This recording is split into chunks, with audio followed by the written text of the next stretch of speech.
Sadly, when a business loses money each and every week, it affects people's ability to sleep. It affects people's ability to pay the bills, to be able to provide for their family. And so then the owner of the company works more and more hours in an attempt to get caught up, to get out of the hole. But a lot of times, if you're taking the wrong action steps and doing the wrong activity, as you work harder and work faster, you're actually digging yourself a bigger hole. Well, on today's show, we're going to share with you a positive testimonial from a real thriver out there by the name of Roy. Now, Roy started a company called RC Auto Specialists, and his first company did very, very well. So he thought, hey, let's open up a second company. And once he opened up the second company, that's where the problems started. Because despite the nice build out, the nice location, the GarageBA.com lost money each and every week. A friend of his referred him to me and said, hey, look, Clay Clark can help you to fix your business. And as a credit to Roy, he has been a diligent doer since day one. So I asked him if he'd be willing to come up and share his story with great people like you at our last in-person workshop. And Roy said yes. And I'm telling you, when you hear the story, it is going to be empowering, it's going to be inspiring, and you're going to know that you have what it takes to get out of that rut that you're finding yourself in right now with your business. Some shows don't need a celebrity narrator to introduce the show, but this show does. 2 men, 8 kids, co-created by 2 different women, 13 multi-million-dollar businesses. Ladies and gentlemen, welcome to the Thrive Time Show. Now, 3, 2, 1, here we go! We started from the bottom, now we here. We started from the bottom, and we'll show you how to get here. Started from the bottom, now we here. We started from the bottom, now we here. We started from the bottom, now we here. We started from the bottom, and we'll show you how to get. Roy, can you come up here? Let's hear it for Roy with Roy's Garage. Yes. All right. And can we grab this guy a mic there, Jason? Let's grab Roy a mic. We don't want to bring him up here in a passive-aggressive way and not give him a mic. Okay, here we go. It's like the Wu-Tang Clan. We all need a mic. All right, here we go. Now, Roy has a business called The Garage, which is based in Broken Arrow, and he also has a business called RC Auto Specialists. Roy, can you tell him what these 2 businesses do? They're auto repair businesses. I was a mechanic for till I was 47 and started the first shop, and it went very well and had trouble keeping up with it. I was actually a micromanager hell. It was eating me. And so I finally got out of that and started another one that ate $1,200 a week for 3 years. So some of y'all are feeling better. Can you define what it means to eat $1,200 a week? It's not fun. They say it's not fatal, but it's sure uncomfortable.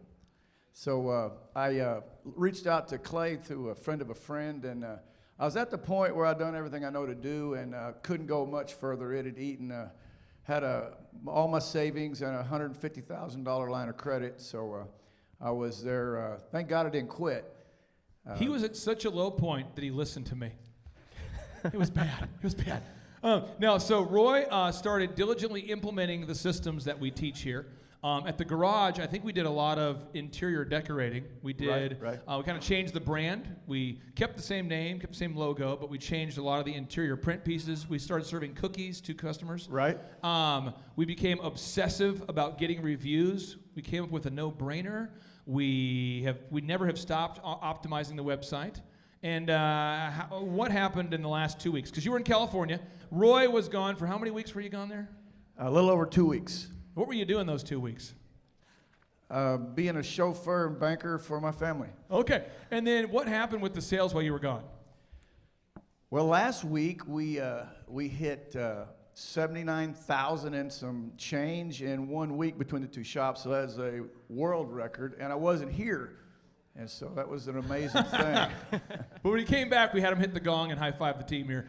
Now, Yes. for those of you that might have questions, because I would like to start with some of your questions for Roy. He's implemented this. We've been working together for about a year, 2 years? November 17th. Okay, 2 years. Action item number 1 that Roy did that I know we could not have grown his company without doing is we installed the call recording, which you already had, I believe, but you started listening to the calls? Yeah, actually listened to him. It helped a lot. And when the first time you listened to the calls, You know, who here had a mom and a dad, and you can go back to 3rd grade mentally. Remember 3rd grade? 3rd grade, you're kind of starting to figure out what's happening, and then you're going, I wonder what mom and dad are doing in the. Oh no, and you got scarred for life because you walked in on your parents. And even to this day, you don't look your parents in the eye because you're like, I should not have seen that. I should not. That's kind of like listening to your calls, is it not? Yeah, it's very eye-opening. It's you get to know what's really going on at your store, and it's very important. But I mean, seriously, if you don't listen to your calls, I 100% of the time, 100% of the time, not 5% or 10%, 100% of the time, your business will be suffering dramatically if you don't listen to the calls. Now, if you have who here has a brick and mortar business where you have your humans interact with people face to face? Who has that? Okay, so if you put cameras up in your lobby, hypothetically at a pharmacy or something, it's amazing the lack of professionalism that happens as soon as you leave. But when the cameras are up, it rises immediately. So Clarity Voice is what we recommend for the call recording. What do we recommend for the video right now? What's the best one that we've been recommending the most recently? You can get REO Link, or you can get Nest cameras. Okay, and that'll fix everything because what people say is much different than what they do. Andrew Carnegie said, the older I get, the less I listen to what people say, the more I watch what they do. Also, Roy serves cookies, fresh-baked cookies at the garage. Correct. And I hear so many people go, I went in to an automotive repair shop expecting stale popcorn, right? And coffee with flotation devices, and a sarcastic man with dirty fingers. You know what I mean? The guy who's like, well, I'll tell you what, I'd probably fix it for $1,200, $1,300. 900, all right. That kind of thing. And so they get fresh baked cookies. It's clean. It's nice. It's called The Garage. It's in Broken Arrow. Really a nice, but beautiful building. Great. What else, Roy? What else do you feel like you've attributed some of your growth to? I read books now. It's amazing. It's amazing what that would do. But another thing that helped me so much was I pay him to beat me with a stick once a week. And so I get my stuff done because I don't want to be the goof. So and I would say this. I mean, I'm not saying just because Roy's here. We only have 160 clients, and I don't ever want to grow beyond that because I like to know the people we're working with. But Roy's probably in that top 15%. How old are you, Roy? 59, but I'm low mileage one owner. Now, Roy, can you explain where you go every weekend usually? Marina Del Rey, California. So you fly every weekend to California on what day of the week? Friday. With your wife? Wife, yes. Do you see how cool that is? He lives this Forrest Gump life where it doesn't make sense. It's like, I go to California every weekend. It's awesome. How cool would that be able to be? You're here 4 days a week and then you're gone? Yes. And that's his goal. So let's get into this real quick. The business exists to serve who, Marshall? You. So in this packet, these case studies of real people, don't let their goals, my goals, don't let me put that on you. Because Roy told me I like to go to California, and that's what I like to do. And you're not open on Saturdays, right? Correct. And if I brought up that we could probably make more money if we were open on Saturdays? I don't like it, so I don't want my employees to have to work on Saturday either, so we just don't. So I'm just trying to explain. He literally does not open on Saturday. How many of you, if you got your vehicle repaired, would probably go on the weekend, like a Saturday? And he's like, oh, that's cool. That's cool. I'm going to shut it down. Because his goals are to what? Spend time with your wife? Correct. Faith and family are huge for you? Right. Now, for the Delricks, I talked to them. We have a different religious view. Really neat people. And their goal is to make Arab money. Like crazy, copious amounts of cash. Like print that thing. Like Gutenberg. Just print. Ding, ding, ding, ding, ding, ding, ding. Because they don't have any kids. And they just want to make a lot of money. Am I right? That's right. So nothing wrong with that, but a business exists to serve you. So let's write this down here on page number, and Roy, I'm going to keep you up here for just another minute. Let's go to page number 8. Page number 8. All right? So I want you to do, and Andrew, I need to cue up some music here. If you can cue up Songbird by Kenny G, I think that should make it awkward. Oh, man. Nothing like sitting with a bunch of adults listening to Songbird. And preferably if you could find the video on YouTube where he's actually playing, that makes it even more awkward. If you can cue that up, what we're going to do is Marshall's going to lead you through filling out this page number 8, because the business exists to serve who again, Marshall? You. Yes. So the business exists to serve what? You. Okay. So that right there is a what? What is that thing, Marshall? That big robot? 13-foot man made of the 13 systems that we're going through today. And the business exists to serve you. I keep saying that. I'm stuck in a loop. It's like a psychological problem. So the reason why I'm saying it is because culture says that business exists to serve The customer. the employees, the customer, the community. I don't give a crap about our community. I'm being serious. I don't care at all. Our community is going to hell. Seriously. Our community raised our taxes so that we can have a city park that I'm never going to go to because people are there. I have Camp Clark and Chicken Palace. I live behind a wall. I don't see anyone at all ever, and I'll just keep moving further east if I have to. I just want to avoid people. Because people have some crazy going on. That's okay. You guys are great people, but you know what I mean? You know some people. And how many of you employ more than 50 people? 20 people? Who employs more than 10 people? Okay. How many of you employ more than 5 people? How many of you know this is true? Washington Post reports that 78% of men surveyed, you should write that down and don't believe me, research it. Washington Post says 78% of men surveyed said they had an affair. I don't want to talk to those people. 78% right there. Now, Washington Post, Inc. magazine did a study that said what percentage of people lie on their resumes? 85%. I don't want to see those people either. And then the U.S. Chamber says that 75% of employees do what? 75% of employees steal from the I don't workplace. want to see those people either, which means that 75% of people on the low end, I don't want to see them. I don't have any affairs, don't have any wife drama. Been married 18 years. I got no drama, no issues, no addictions, no weird vices. I just go back there and pet my silky chickens and have a blasty blast. Have no idea what's going on social media. I'm not going to get into an argument with you about a wall or not a wall. I don't care. I got a big wall. I like that wall. The Vatican has a wall. I like my wall. If you don't like a wall, that's cool, but you just can't come over. I like my little thing. But the business exists to serve who? You. I'm not good. So people say, well, but Clay, I'm trying to make all my employees happy. You can't do it. Now, Zappos, Tony Hsieh, That's right. he said he's going to hire based upon his values and hire upbeat, motivational people. And if that's not you, he'll fire you. So he loves his employees. And I love my employees too. But I'm saying a business doesn't exist to serve the employees or to serve the community or to serve, unless you want it to. So what I want you to do is think about your goals, Marshall. Let's look at that little pyramid there. It's not a pyramid scheme, but there is a pyramid. That's Walk right. us through the goals as he plays Kenny G. It's the F6 goals, okay? So these are the 6 areas of your life that you got to be intentional about scheduling some type of goals for. there you So go. this is your faith, your family, your finances, your friendships, your fitness, and your fun, okay? So specifically faith goals. Faith goals, you got to write down when are you working on your faith goals every single week. All right, Andrew, pause. It's too weird. It's too weird. Okay, it's too weird. So here's the deal. Faith, though, you have to have goals for your faith. Specifically, you need to write down here on this a specific time. So I'm going to pick on Roy. Faith goals. Roy, do you mind sharing what your faith is? Can you do that? Is that okay? I'm a Christian. How I believe in Jesus. controversial. I'm born again. Matter of fact, if I'm having a bad day, I start out there, well, at least I'm not going to hell. You know, and I go down. All right. So, and some of you aren't, and that's okay. I'm not going to beat you up. But I'm saying is for me, right here, my goal is I listen to T.D. Jakes every morning. So when you write down the time and what. Now, maybe you say, I'm going to go to church once a Sunday. Maybe you say, I go to my mosque. Maybe you go to your tabernacle, whatever. It's whatever it is. It's between you and the man upstairs. But if you don't schedule it, it won't get done. Does that make sense? So I'm just trying to make sure you get this idea. Elephant in the room, our haircut chain, we're closed on Sundays. Why? Because I want our employees to have off on Sunday. Now, I could make more money by being open on Sunday, like Roy could make more money, but it's up to you. You could have a 7-day-a-week business. My partner has a 7-day-a-week business. But what gets scheduled gets done. So I want to make sure right now, think about your life, and I'm asking you, when each week will you spend time with your faith? All right? Now, the second area is what, Marshall? Family goals. And at last count, are you married? I'm not married. Are you going to get married? I would like to get married someday. Are you recruiting today? I'm recruiting today. Okay, nice. So, and right now you're a single man. Yep. How many kids would you like to have ideally?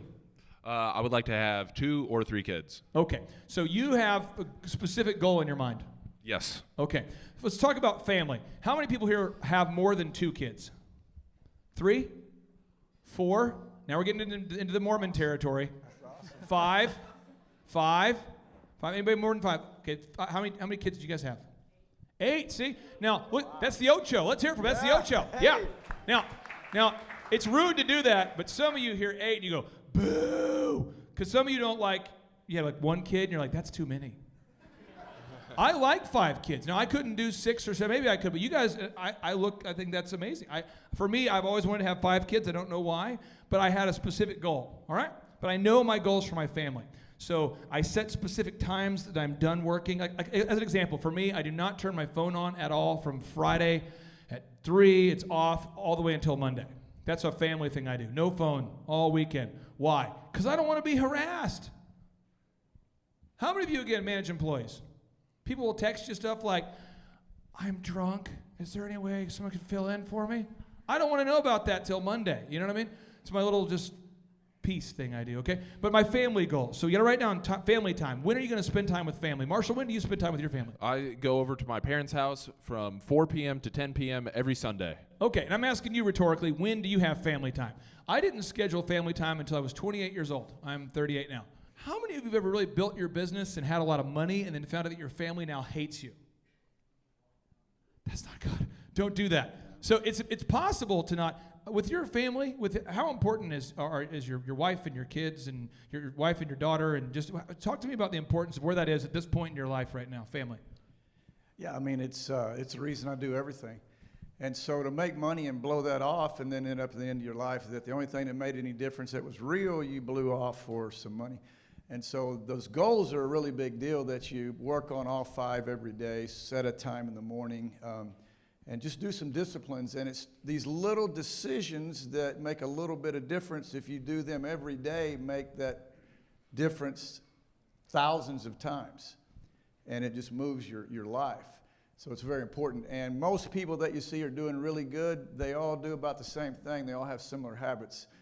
Again, after I started reading books, it was amazing. But anyway, so. Now, fuel, fossil fuel. How many of you, when you fill up with gas, you go for the 87? You say, I'm just getting 87. That's cool. 87 octane, 87.